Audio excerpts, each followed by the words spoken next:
Hello friends, welcome back to our channel grow up the classes. मैं सरफराज। तो friends, आज हम पढ़ने वाले हैं प्रेजेंट इंडेफिनिट टेंस के बारे में। प्रेजेंट इंडेफिनिट टेंस ग्रामर का बहुत ही एक इजी टॉपिक है। अगर आप ध्यान से पढ़ेंगे तो आप इसको बहुत ही आसानी से समझ जाएंगे। और सबसे ज्यादा जो कंफ्यूजन होती है वो होती है वर्ब की जो फर्स्ट फॉर्म आती है अफर्मेटिव में, वहां पर एस यूज करना है या ईएस यूज करना है। तो इसके अंदर भी आपको ये सोल्यूशन मिल जाएगा। तो इस वीडियो को पूरी देखिएगा, बिल्कुल भी स्किप मत करिएगा। तो शुरू करते हैं हम प्रेजेंट इंडेफिनिट टेंस। तो फ्रेंड्स, शुरू करते हैं हम प्रेजेंट इंडेफिनिट टेंस की पहचान से।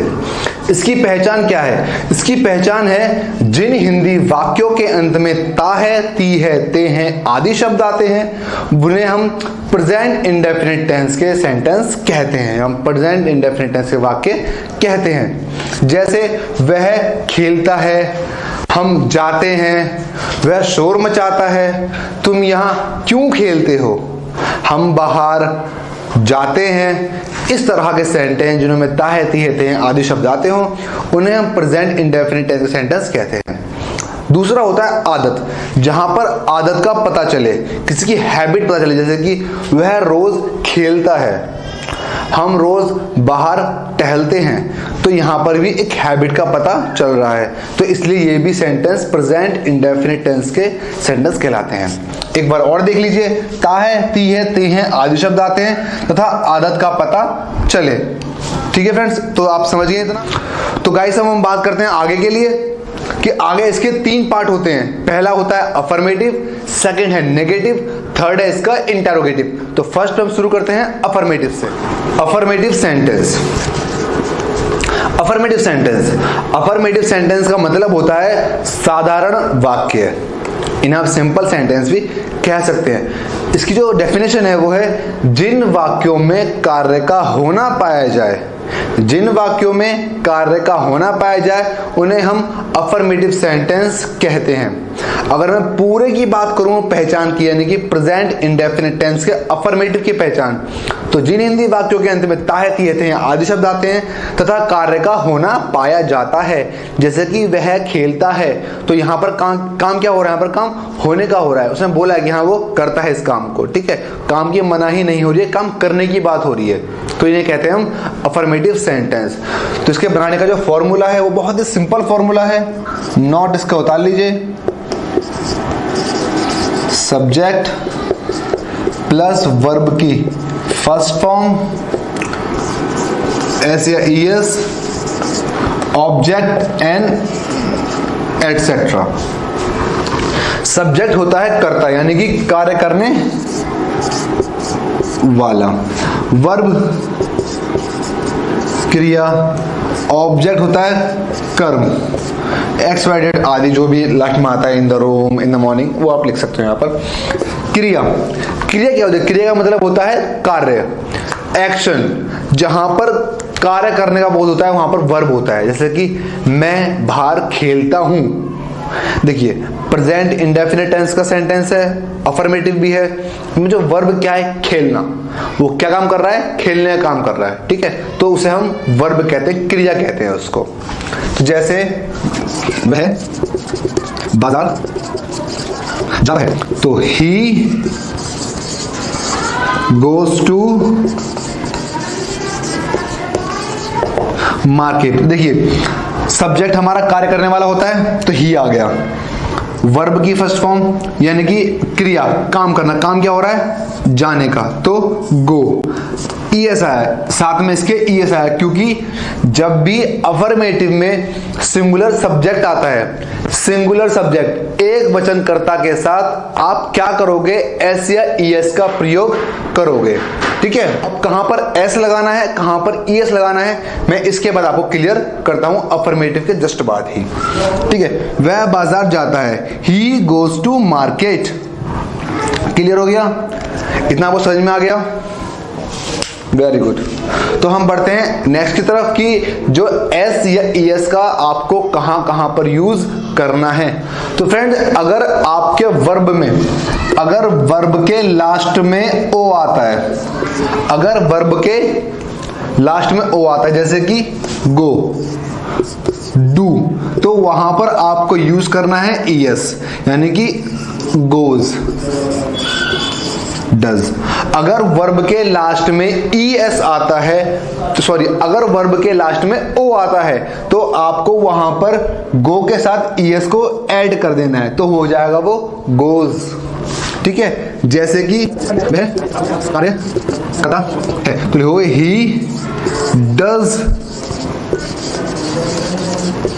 वर्क, ही डज वर्क, क्योंकि करते ही क्या होगी, डू, ईएस आ गया क्योंकि ये सिंगुलर है। ठीक है, और ऐसे ही मैंने आपको बताया था गोज वाला कि वह बाजार जाता है, ही गोज टू मार्केट। तो अब हम आते हैं नेक्स्ट की तरफ, वॉश। किस माने, आप समझ गए होगे, समझदार तो हो ही, तो ईएस हो गया। मिस, मिसेस, वॉश, वॉशेस, तो सब में ईएस आ गया। जब भी वर्ब के लास्ट में एस एस या एस एच आता है तो आप प्रयोग करते हो ईएस का, जैसा कि आप यहां पर देख रहे हो।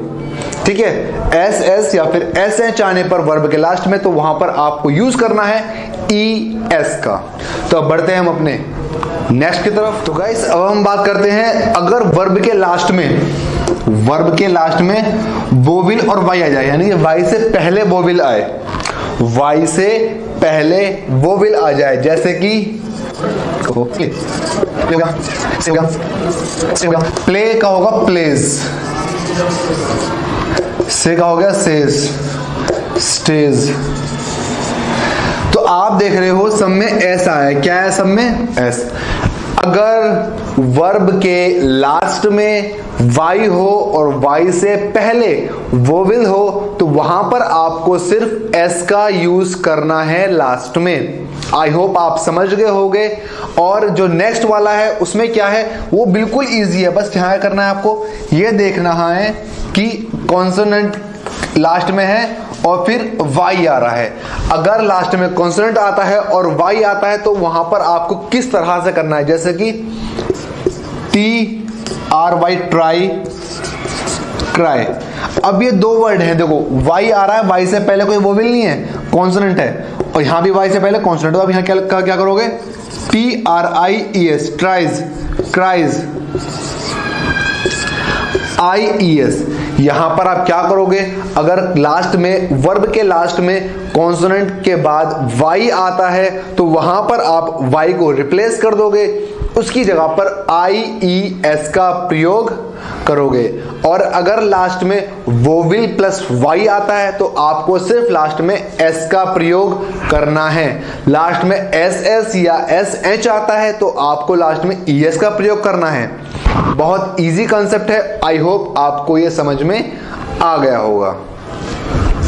तो हम बढ़ते हैं नेक्स्ट की तरफ, कुछ एग्जाम्पल कर लेते हैं हम अफर्मेटिव वाले। तो गाइस ये हैं दो एग्जाम्पल जो अफर्मेटिव के हैं। देखिए, सब्जेक्ट कार्य करने वाला, यानी कि तुम, बहुत ध्यान से देखना, ठीक है। सब्जेक्ट हो गया कार्य करने वाला, आती है वर्ब की फर्स्ट फॉर्म, यानी कि काम क्या हो रहा है, टहलने का, तो यू वॉक। मैंने आपको भी क्या बताया था, अगर सिंगुलर सब्जेक्ट होगा, अगर सिंगुलर सब्जेक्ट होगा तो वहां पर एस या ईएस का यूज करना है, लेकिन यू को हम काउंट करते हैं प्लूरल में, तो यहां पर आप एस या ईएस का प्रयोग नहीं करोगे। तो यू वॉक, ये आपका स्किप हो गया। ऑब्जेक्ट क्या है आपका, कहां खेलते हो, मैदान में, तो you walk in the field, डाल दीजिए, you walk in the field. Next है वे मुझे बुलाते हैं, तो दे, यहां भी दे का मतलब क्या होता है, बहुत सारे, प्लूरल, तो यहां भी आप क्या करोगे, एस या ईएस का प्रयोग नहीं करोगे। वे मुझे बुलाते हैं तो क्या होगा, वर्ब की first form call, they call me. वे मुझे बुलाते हैं, वे बुलाते हैं मगर जाने का नहीं, बहुत फेमस शायरी है ये। तो गाइस आई होप ये आपको समझ में आ गया होगा अफर्मेटिव का। और जिसको समझ में नहीं आया है वो एक बार और इस वीडियो को पीछे करके देख लो, समझ में तो पक्का आ ही जाएगा, डेफिनेटली समझ में आ जाएगा आपको, ठीक है। और इसको आप उतार लीजिए। तो हम बढ़ते हैं नेक्स्ट की तरफ। नेक्स्ट है हमारा negative sentence. Negative sentence, negative sentence का मतलब होता है नकारात्मक वाक्य। जिन वाक्यों में कार्य का ना होना पाया जाता हो, ऐसे सेंटेंसों को हम नेगेटिव सेंटेंस कहते हैं। अगर मैं बात करूं होल सेंटेंस यानी पूरे सेंटेंस की, तो उसे हम कहेंगे जिन हिंदी वाक्यों के अंत में ताहे तिहे तेहे आदि शब्द आते हैं तथा कार्य का ना होना पाया जाता है, ऐसे वाक्यों को प्रेजेंट इंडेफिनिट टेंस के नेगेटिव सेंटेंस कहते हैं। तो इसकी जो फॉर्मूला है वो भी बहुत इजी है। सब्जेक्ट आ गया, डू या does plus not plus verb की first form plus object last में etc etcetera. Subject plus do does plus not plus verb की first form plus object plus etcetera. तो ये इसका फॉर्मूला है। बहुत ही आसान फॉर्मूला है, इतना आसान फॉर्मूला है कि बहुत आसान है, क्या बताऊं मैं आपको। तो इसका हम एक सेंटेंस लिख लेते हैं। हम वे गाना नहीं गाते हैं, वे गाना नहीं गाते हैं। तो वे सब्जेक्ट है, तो क्या आएगा, दे डू या डज। देखो डू या डज, अगर सिंगुलर सब्जेक्ट है तो डज, अगर प्लूरल सब्जेक्ट है तो डू। तो यहां पर क्या आएगा, do not. They do not verb की फर्स्ट फॉर्म गाना गाने, they do not sing a song. Oh Chinese बोला मैंने, सॉन्ग इनोमोचुआ हिंदी पाइए guys. They do not sing a song, ठीक है। अब यहां पर ये डू और डस का जो वो समझाता हूं मैं, वो ये डू है और ये अलग है ना। अरे दोनों सेम है भाई, डू डज नहीं है, डू है दोनों, डू। तो ये डू है, ये भी डू है, तो इसमें मैंने es जोड़ दिया तो ये बन गया डज। तो गाइस हमने अफर्मेटिव में जो es था किस में जोड़ा था, सिंगुलर में। तो ये हो गया सिंगुलर के लिए, किसके लिए, सिंगुलर के लिए, और ये हो गया प्लूरल के लिए। तो ये जोड़ा था मैंने सिंगुलर के लिए, ये वाला es, और ये प्लूरल के लिए। तो याद रखना डू या डज, डू में प्लूरल यूज होता है, मतलब प्लूरल में डू यूज होता है गाइस, उल्टा सीधा हो रहा है, बहुत मिक्सअप हो रहा है। तो प्लूरल में आपको डू यूज करना है और सिंगुलर में आपको डज यूज करना है, ठीक है। बहुत इजी कंसेप्ट है ये, ध्यान से देखना। आई होप आपको ये वाला समझ में आ गया होगा। तो हम बढ़ते हैं थोड़ा सा और आगे इंटेरोगेटिव की तरफ। तो गाइस शुरू करते हैं हम इंटेरोगेटिव सेंटेंस। इंटेरोगेटिव सेंटेंस होते क्या है, जिन वाक्यों में सवाल किया जाए या सवाल पूछा जाए, ऐसे वाक्यों को हम इंटेरोगेटिव सेंटेंस कहते हैं।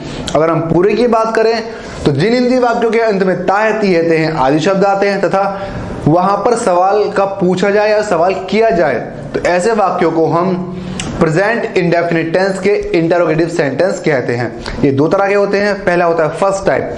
तो फर्स्ट टाइप की हम बात करते हैं, इसका जो फॉर्मूला है फर्स्ट टाइप का वो है डू या does plus subject plus not. अगर नॉट आए तो लगाना, वरना नॉट को काट देना, ठीक है। वर्ब की first form plus object and then question mark. तो इस तरह से आपको ये फॉर्मूला मिल जाएगा। तो हम इस फॉर्मूले की तर्ज पे, इस फॉर्मूले के ऊपर हम एक सेंटेंस बनाते हैं। वाह उर्दू, आज तो मुंह से उर्दू निकल रही है भाई। क्या क्या बापू, क्या बापू भाषण दिखा है। दोस्तों मैं एक बात आपको क्लियर कर दूं, इस वाक्य का संबंध किसी भी से भी नहीं है, यही है तक सीमित है, ठीक है। इसको आप किसी और से कंपैरिजन बिल्कुल भी मत करना। बस ऐसा नहीं पप्पू का नाम सुना और दिमाग में कुछ और ही चल गया, तो ठीक है। तो क्या पप्पू भाषण देता है, तो हम क्या लिखेंगे यहाँ पर, तो पप्पू कितने हैं, पप्पू तो एक ही है। तो क्या डू या डज, एक ही है पप्पू, ठीक है। तो डज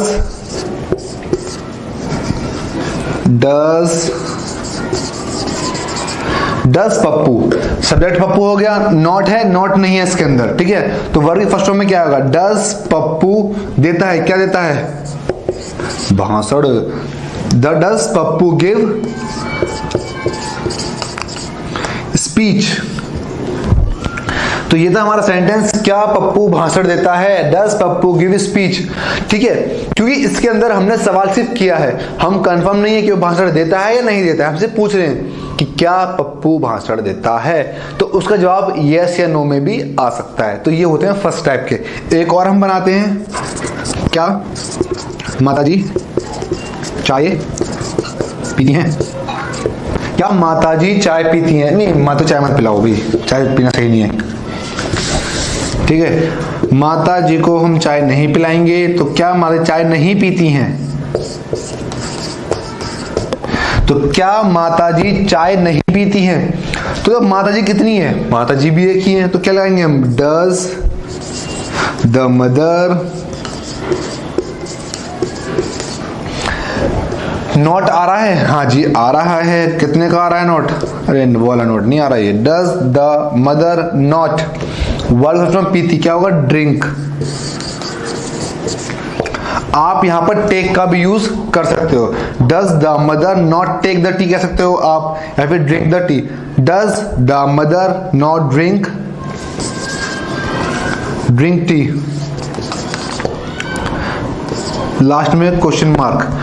आप सबसे एक सवाल है, चाय को हिंदी में क्या कहते हैं, वो हमें कमेंट बॉक्स में जरूर बताएं। हम उनके कमेंट बॉक्स में उनके कमेंटों का इंतजार करेंगे। देखते हैं कितने बच्चे होशियार हैं जो चाय को हिंदी में मतलब बताएंगे हमें कमेंट बॉक्स के अंदर। तो ये थे हमारे फर्स्ट टाइप के इंटरोगेटिव। आई होप आपको ये समझ में आ गए होंगे। तो अब हम बढ़ते हैं इंटरोगेटिव की सेकंड संतान के पास।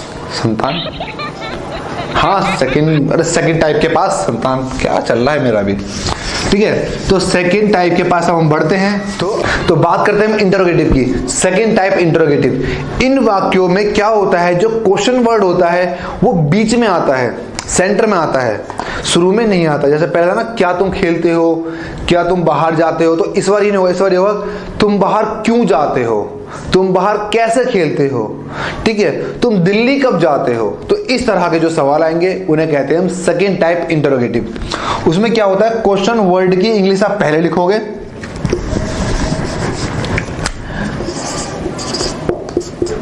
क्वेश्चन वर्ड की इंग्लिश आप पहले लिखोगे, फिर do does subject plus not plus verb की first form plus object plus question mark. जैसे कि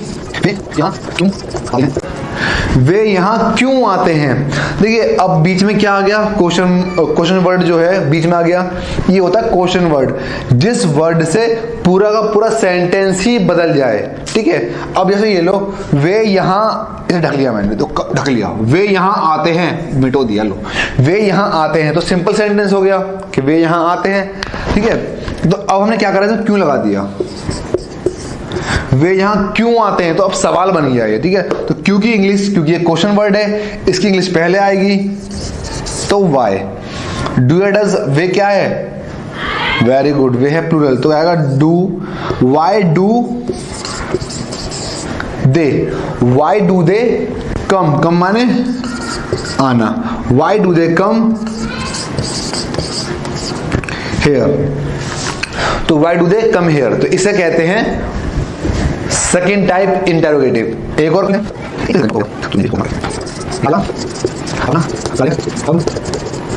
राजा अपना कार्य कब करता है, तो कब की क्या होगी, when